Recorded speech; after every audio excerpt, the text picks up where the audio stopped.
Jadi salah satu komponen yang diminta di situ adalah untuk refleksi diri. Jadi untuk refleksi diri ini Pak, dalam arti bagaimana kita seorang guru melihat kembali seperti apa cara kita mengajar di kelas dengan melihat beberapa kelemahan-kelemahan, bagaimana penampilan pada saat pembelajaran, bagaimana mengelola kelas, dan ini setelah Bapak melakukan supervisi di kelas di bulan-bulan sebelumnya. Jadi di sini nanti Bapak ada beberapa pertanyaan yang ingin saya tanyakan kepada Bapak. Kalau misalnya saya bisa menanggapi sebelum Ibu berikan atau menunjukkan beberapa pertanyaan, boleh saya tanyakan, menurut Ibu apa saja kelemahan-kelemahan yang Ibu lalui atau Ibu alami selama melakukan kegiatan pembelajaran di kelas? Jadi mungkin pada saat Bapak supervisi di dalam kelas di maka semaksimal mungkin menurut saya sudah melaksanakan proses pembelajaran sesuai dengan apa yang diharapkan. Apalagi saat ini kita sudah memasuki penggunaan kurikulum merdeka. Nah, jadi beberapa sebenarnya kelemahan-kelemahan yang terjadi di sana Pak, setelah saya lihat kembali setelah selesai proses pembelajaran, mungkin terhadap saya sendiri sebelumnya di kurikulum 2013 sedikit dengan hadirnya kurikulum merdeka ini sedikit ada perbedaan, dimulai dari bagaimana menggunakan modul ajar, bagaimana menata semua perangkat pembelajaran, kemudian memilih model-model pembelajaran yang akan digunakan di sana.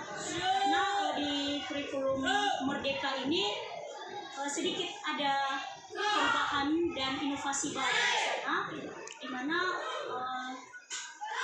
guru harus dituntut untuk bisa membuat aktif siswa di dalam kelas. Jadi istilahnya ini Pak, student center learning. Jadi pembelajaran ini harus berpusat pada siswa dengan memilih beberapa model pembelajaran, mungkin pada PBL atau PJBL. Jadi intinya harus berpusat pada siswa, bukan seperti sebelumnya gurunya yang banyak ceramah atau bagaimana. Jadi tentang perubahan tersebut sedikit memang ada rasa kaku ya bagi kami, pribadi saya sendiri dalam melaksanakan mata pelajaran tersebut, sehingga saya lihat pun di waktu Bapak di kelas supervisi itu ada yang kalimat ataupun bahasa saya yang masih terasa kaku ataupun kayak monoton saya mengajar karena terbiasa di kurikulum sebelumnya. Jadi setelah ini nanti mungkin saya akan berusaha untuk merefleksi diri kembali, melihat kembali apa kelemahan-kelemahan dan akan diperbaiki di pertemuan-pertemuan selanjutnya. Bagus sekali. Kenapa saya tanya dulu?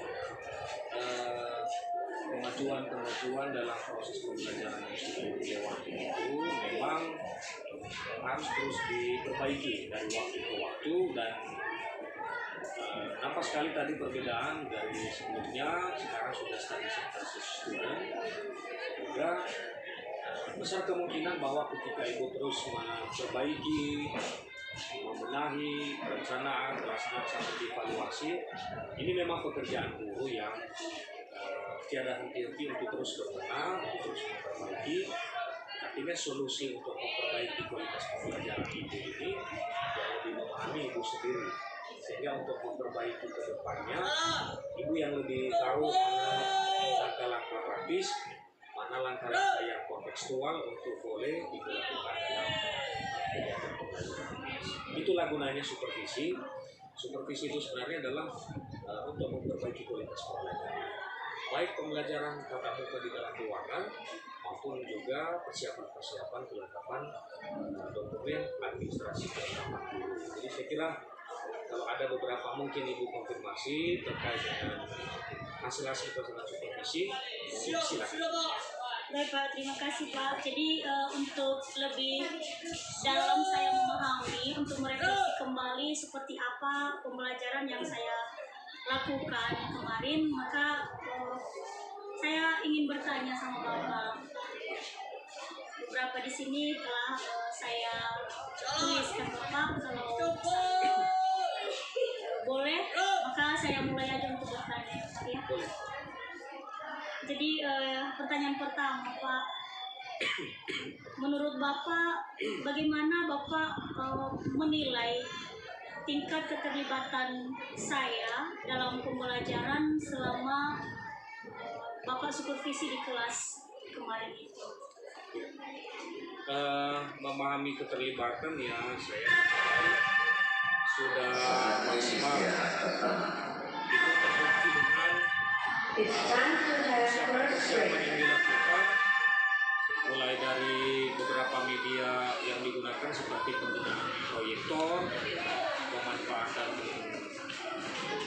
multimedia pembelajaran, bahkan saya lihat kemarin menggunakan speaker juga. Itu juga desain perencanaan awalnya sudah baik dan sudah bagus. Anak-anak juga dilibatkan untuk terus aktif dalam proses pembelajaran, sehingga pembelajaran tidak semata-mata hanya berpusat pada guru, sehingga nanti kesannya materi-materi itu kurang dapat dicerna dengan baik oleh siswa. Secara umum saya melihat bahwa keterlibatan mulai dari perencanaan, pelaksanaan hingga evaluasi itu sudah maksimal, dan memang ini harus terus dipertahankan dan diteruskan, bukan hanya pada saat supervisi. Artinya di kegiatan pembelajaran berikutnya itu silakan. Saya kira itu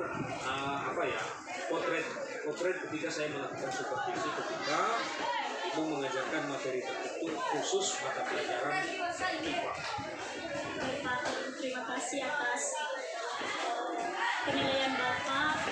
Mungkin tadi Bapak sampaikan bahwa saya sudah melakukan pembelajaran secara maksimal dengan berbagai cara yang saya lakukan dalam ruang kelas, tapi menurut saya Pak, di situ masih banyak sebenarnya kelemahan-kelemahan yang belum saya laksanakan sesuai dengan modul ajar yang telah saya buat. Dan dengan Bapak sampaikan seperti begini, nanti mungkin kedepannya akan lebih saya maksimalkan lagi bagaimana proses pembelajaran di dalam kelas supaya apa yang diharapkan sebenarnya itu bisa tercapai.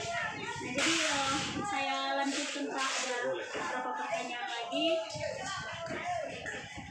Di sini saya bertanya Pak, menurut Bapak bagaimana cara Bapak mengevaluasi beberapa kemampuan guru yang ada di sekolah ini, termasuk saya sendiri Pak, setelah melihat di mana di sekolah titik ini kan ada beberapa rombel belajar, ada 18 rombel, dan khususnya guru IPA di sini Pak ada 7 orang. Dan kalau misalnya saya tanya sama Bapak setelah Bapak melihat evaluasi dari diri saya sendiri dan beberapa teman guru yang lain, menurut Bapak ada nggak peningkatan dari supervisi Bapak sebelumnya? Secara sepintas memang untuk seluruh guru IPA kemampuan gurunya berbeda-beda. Ada yang memang kelihatan bagus, ada juga memang yang kelihatan persiapan kurang. Lalu langkah-langkah untuk mengenali, memperbaiki bagaimana guru mengelola ini dengan baik dan benar, maka di supervisi ini kan ada dua. Ada supervisi klinis dan ada supervisi kelas. Di supervisi klinis sama dengan proses hari ini kita tanya jawab, ibu punya kelemahan, ibu punya potensi, dan ibu kita gali sendiri. Lalu justru di supervisi yang seperti ini, saya berharap bahwa solusi perbaikan pembelajaran itu munculnya bukan dari saya, tapi dari ibu selaku guru mata pelajaran IPA terkait dengan kelemahan dalam proses pembelajaran. Kira-kira menurut kemampuan ibu apa solusi yang bisa dilakukan untuk memperbaiki kelemahan-kelemahan di dalam pembelajaran? Kedua, untuk IPA ini kan sebenarnya dia lebih mengacu kepada pembelajaran kontekstual yang bersifat holistik. Apakah itu terkait dengan biologinya, apakah terkait dengan fisikanya dan kimianya. Karena memang mayoritas di sekolah kita ini guru IPA-nya dominasi dari biologi, maka untuk beberapa konten materi yang berbau fisika dan kimia kurang penekanan, apalagi di pembelajaran IPA itu kan sebenarnya lebih berpusat kepada keterampilan proses sains. Jadi selama ini kita kalau mengajarkan IPA itu lebih kepada konseptualnya. Beberapa langkah seperti prosedural untuk kegiatan praktikum itu kurang muncul. Jadi harapan kita untuk Bapak Ibu guru yang IPA ini untuk mengukur atau untuk observasi proses keterampilan proses sains siswa itu baiknya memang ada dibuat kegiatan praktikum. Kegiatan praktikum yang dilakukan ya disesuaikan dengan potensi sekolah kita. Potensi sekolah, dan saya kira persiapan pembelajaran itu hanya akan lebih optimal apabila seluruh guru atau beberapa guru IPA ini memahami apa target, apa tujuan untuk satu kali pertemuan, apa hasil yang diharapkan, baik dari proses pengukuran keterampilan proses siswa itu sendiri maupun mengacu kepada pengetahuan konseptual pada pelajaran itu sendiri. Saya percaya bahwa langkah-langkah yang sudah dilakukan ini sudah benar. Dari hasil beberapa supervisi yang saya lakukan juga ada peningkatan karena kelemahan guru pada supervisi awal itu kan nantinya akan dianalisis. Hasil analisis itu jadinya menjadi modal bagi guru untuk memperbaiki pada pertemuan berikutnya. Sejauh ini dari hasil supervisi yang saya lakukan, baik di dalam ruangan maupun juga di luar ruangan, itu bisa diperbaiki.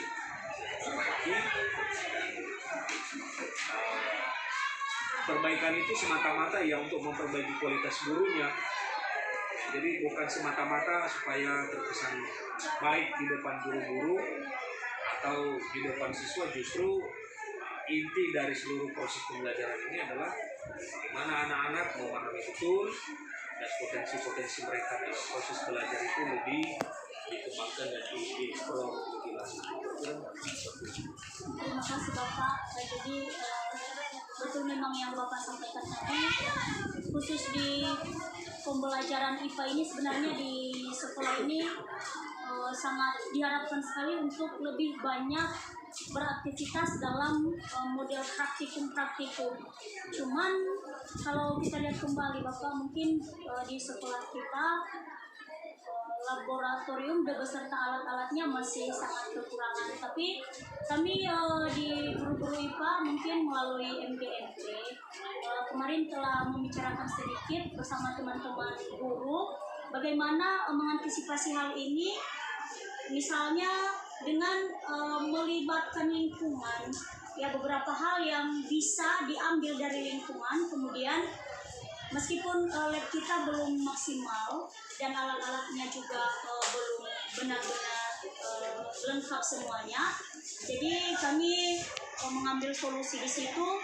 Bagaimana kreativitas kami sebagai seorang guru untuk membawa beberapa hal yang berasal dari lingkungan untuk dibawa di dalam kelas dan mengajarkan kepada anak-anak bahwa proses yang terjadi sebenarnya sesuai dengan materi yang diajarkan itu bisa tidak harus di laboratorium, bisa kita lakukan di dalam kelas, dan membuat praktikum sederhana di dalam ruang kelas yang bisa menggunakan mungkin barang-barang bekas. Contohnya ini Pak, kemarin kami lakukan di materi sistem peredaran darah. Jadi di sistem peredaran darah ini bagaimana anak-anak bisa melihat perjalanan darah di dalam tubuh manusia. Jadi kami telah melakukan praktikum dengan menggunakan botol minum mineral bekas. Kemudian kami buat selang-selang yang kecil, kami kaitkan di situ dan kami atur kian bagaimana supaya air yang berwarna dimasukkan di dalam selang tersebut yang menyerupai darah pada manusia, dan akhirnya itu pembelajaran kemarin akan sangat menarik perhatian siswa sekali, dan itu sudah berhasil kami lakukan Pak. Kemudian kami juga telah membuat beberapa poster, misalnya pada sistem pencernaan manusia kami juga sudah melakukannya.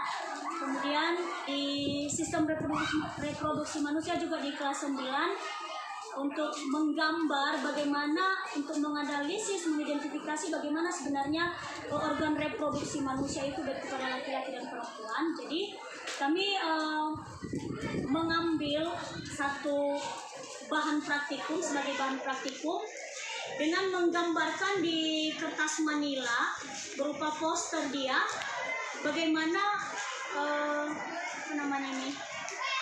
sebenarnya anatomi dari organ reproduksi manusia tersebut baik laki-laki dan perempuan, dengan mengajak anak-anak, oh ini sebenarnya di sini namanya yang ini penis misalnya untuk yang pria, di sini organ reproduksi wanita yang ovum yang seperti begini prosesnya dan lain sebagainya. Dan alhasil dari hal-hal sederhana seperti begitu anak-anak merasa sangat antusias, aktivitas dalam kelas sangat baik sekali, dan mudah-mudahan kedepannya lagi akan lebih ditingkatkan lagi sesuai dengan apa yang saya tadi. Jadi itu tentang evaluasi Pak. Satu lagi Pak, karena perubahan kurikulum 2013 ke kurikulum Merdeka ini Pak, jadi sangat diharapkan sekali guru-guru yang berinovasi, ya, guru-guru yang berinovasi. Dan mungkin saya boleh tanya sama Bapak, bagaimana Bapak melihat kualitas dari kami guru-guru di sini, ataupun saya pribadi tentang inovasi ini? Apakah dengan saya bercerita tadi di sana sudah terlihat atau bagaimana menurut Bapak? Inovasi dalam pembelajaran sangat diperlukan, dan inovasi itu tidak semata-mata berbicara tentang inovasi itu berbicara tentang munculnya hal-hal baru yang sebelumnya belum. Jadi kalau saya melihat secara umum dulu, baru mulai beberapa guru mulai aktif belajar di dalam kelas. Sekarang kalau dulu masih berbasis buku cetak, berbasis buku siswa, beberapa saya lihat beberapa minggu terakhir ini sudah mulai aktif anak-anak diajari menonton video, bawa fokus proyektor di dalam ruangan. Nah itu sudah ada kegiatan awal yang bagus yang sudah direncanakan dengan baik oleh guru. Ya harapannya itu terus dilakukan, dan dibiasakan terus-menerus.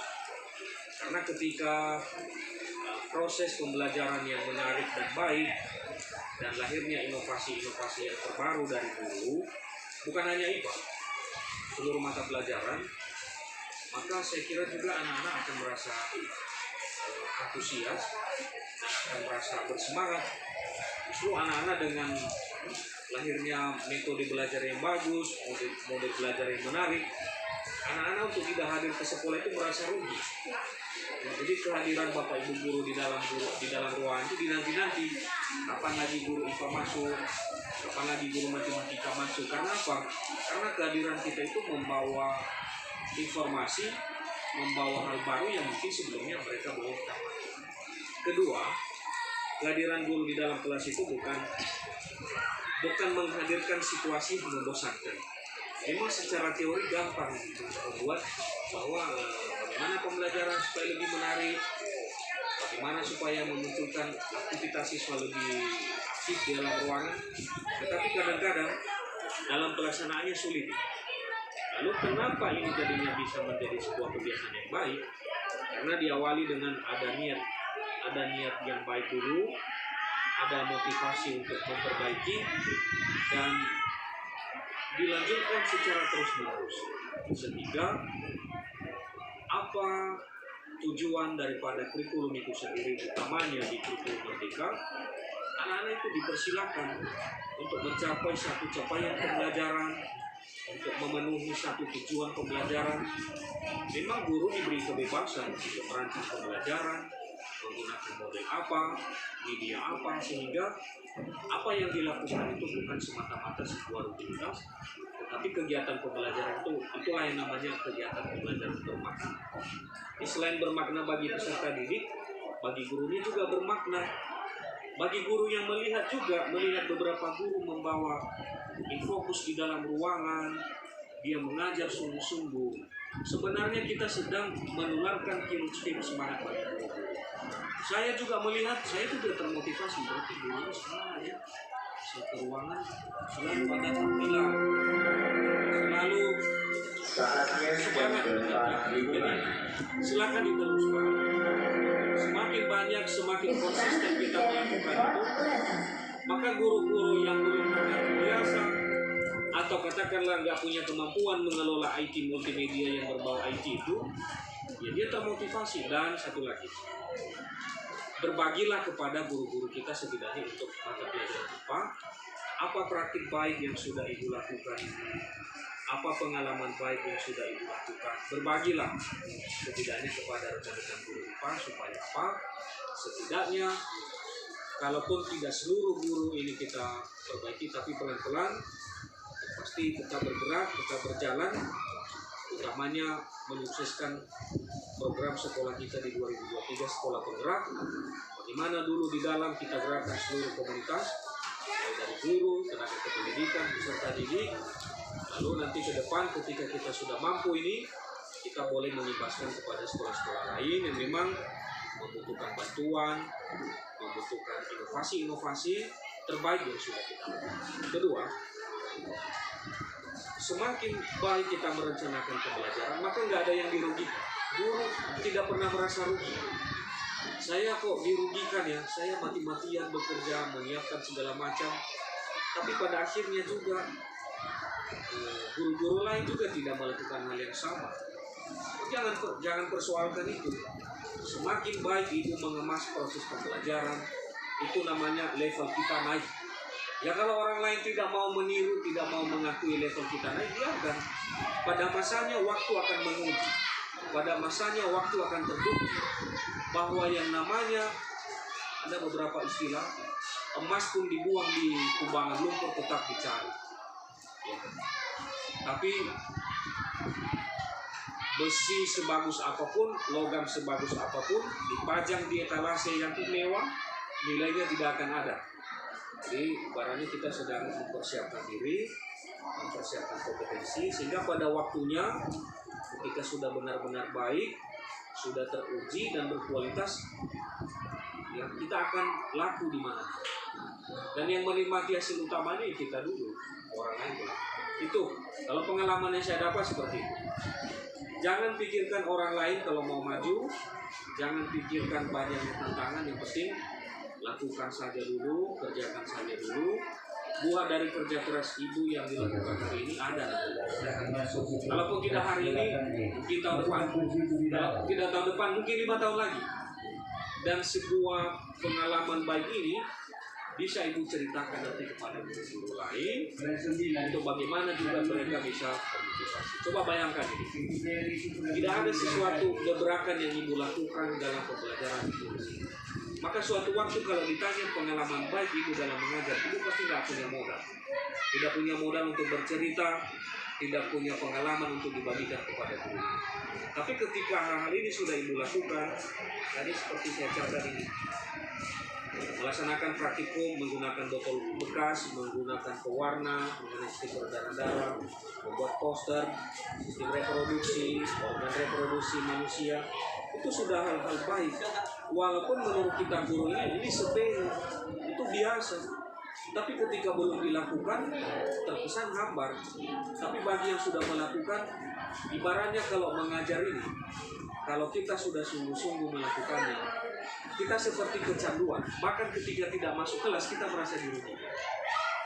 Yang saya tahu untuk sebagian besar guru, tidak di tempat lain. Justru kalau masuk kelas itu di jadwalnya merasa dirugikan. Aduh, saya masuk lagi list pertama ini, nantilah. Tapi ketika guru sudah punya rencana yang bagus, dia sudah menyiapkan media untuk menyampaikan kepada anak, dia tidak sabar menunggu waktu. Kapan lagi saya masuk ini? Saya akan menampilkan materi ini, saya akan menampilkan ini. Saya akan buat dia mirip, saya akan buat anak-anak semakin antusias belajar. Lah, itu yang kita cari-cari. Artinya, guru itu merasa kecanduan untuk mengajar. Jadi sehingga anak-anak juga semangat.